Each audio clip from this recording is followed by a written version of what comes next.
एक और अहम खबर है, गाजा के अस्पताल पर हुए हमले को लेकर आईडीएफ का बड़ा दावा। आईडीएफ प्रवक्ता डैनियल हगारी का बयान सामने आया है। अस्पताल पर हमले के लिए इस्लामिक जिहाद जिम्मेदार है।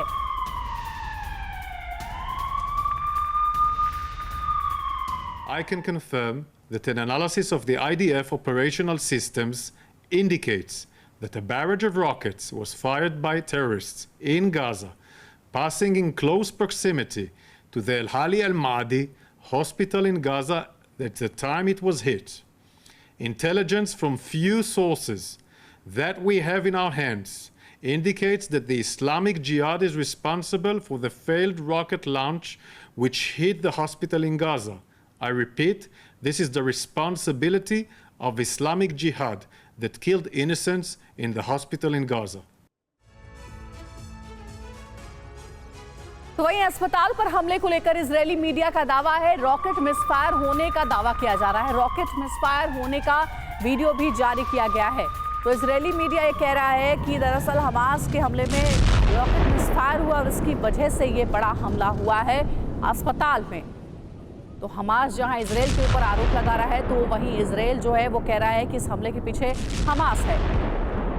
और ये देखिए, आपको हम तस्वीर दिखा रहे हैं, दो बॉक्सेस के जरिए हम आपको इस तस्वीर को समझाने की कोशिश कर रहे हैं। सबसे पहले आप पहले बॉक्स में देखेंगे कि वहां से रॉकेट निकलता हुआ नजर आता है। ये देखिए रॉकेट कैसे वहां से एक के बाद एक कई रॉकेट्स आपको दिख रहे होंगे जो कि हमला करने की कोशिश करता है। और उसके बाद आपको दूसरे बॉक्स में भी हम तस्वीर दिखाएंगे और ये समझाने की कोशिश करेंगे कि किस तरीके से मिस फायर हो गया था ये रॉकेट।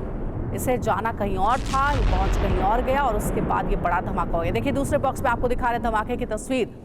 ये रॉकेट से पहले हमला होता है और उसके बाद दूसरे बॉक्स में आप देख रहे होंगे कि भयंकर विस्फोट होता है, आग लगती है। रात के अंधेरे में ये रॉकेट्स भी साफ साफ आपको नजर आ रहे होंगे किस तरीके से आग के शोले के साथ ये रॉकेट उड़ान भरते हैं। और उसके बाद दूसरे बॉक्स में आप देखेंगे कि कैसे ये बड़ा धमाका होता है। अब आपको जरा हम इस वीडियो को और तफसील से बताने के लिए बिग वॉल पर आएंगे और यहाँ पे हम समझाएंगे कि आखिर किस तरीके से हमला हुआ। सबसे पहले उधर मुझे जाना होगा। ये देखिए, ये जो पहला बॉक्स है इसमें आप देखेंगे कि एक के बाद एक कई रॉकेट्स जो है वो नजर आते हैं फायर के लिए, हमले के लिए। ये देखिए आप गिन भी सकते हैं, 1 2 3 4 5 6 7 8 कई ऐसे रॉकेट हैं जिससे कि हमला किया गया था। ये रॉकेट दागे गए थे, यहाँ से ये रॉकेट छोड़े गए हैं हमले के लिए। और उसके बाद आप इधर जरा गौर करिएगा, यहाँ पर आपको एक तस्वीर दिखाएंगे दूसरे बॉक्स में कि यहाँ से रॉकेट निकलता है हमले के लिए और यहाँ देखिए कैसे धमाका होता है। यहाँ पर ये बड़ा धमाका हुआ है और हो सकता है कि यहीं पर ये अस्पताल था जहाँ पर ये रॉकेट गिरा है और उसके बाद इतना बड़ा धमाका हुआ है। देखिए रात का अंधेरा था इसलिए बहुत ही क्लियरली ये समझ में आ रहा है कि विस्फोट होता है और उसके बाद यहाँ पर आग का शोला नजर आता है। तो ये दो बॉक्सेस के जरिए हमने आपको इस रॉकेट हमले की पूरी कहानी बताई है और इस हमले में कई लोगों की जान गई है, 800 से ज्यादा लोगों की जान गई है।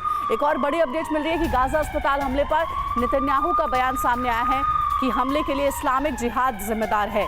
गाजा में आतंकवादियों ने रॉकेट्स की बौछार की। अभी तस्वीरें भी हमने आपको दिखाई थी कि कैसे एक के बाद एक कई रॉकेट से हमला किया गया था।